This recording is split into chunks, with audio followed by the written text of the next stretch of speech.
Rewmi 24 TV. Bismillah dal leen ak jàmm ci xibaar vendredi 10 mai 2024 nouveau directeur bu RTS bi ñuy woowee Pape Alé Niang borom Dakar Matin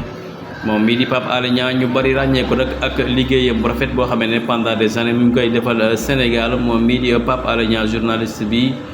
ginnaaw nag bañ ko nommé nag li nga xamante ne moom mooy directeur bu RTS moom Pape Alé Niang nag ni ki tey jii nag daal di nay nag jàkkaarloo ak ñi nga xamante ne rek ñoom ñooy ay liggéeykatam foofee ca RTS mu doon nag jàkkaarloo bu njëkk ñi nga xamante ne rek ñoom ñooy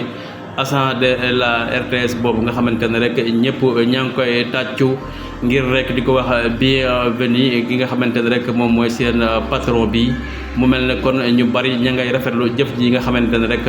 daal di lañ koy def Pape Alé Niang mi nga xamante ne rek lu ëpp fukki at rek mi ngi xeex ngir Sénégal tey jii nag ñu daal di koy rek nommé li nga xamante ne moom mooy directeur bu RTS moom bii nag di Pape Alé Niang ni ki tey jii tombé ak vendredi 12 mai daal di nay nag jàkkaarloo ak ñi nga xamante ne rek ñoom ñooy journalistes yi yéen a gis image yi nii ni ki tey jii mu doon loo xam ne ñu bari daal di nañ ko koy yéene ginnaaw noonu ñu bari rek tamit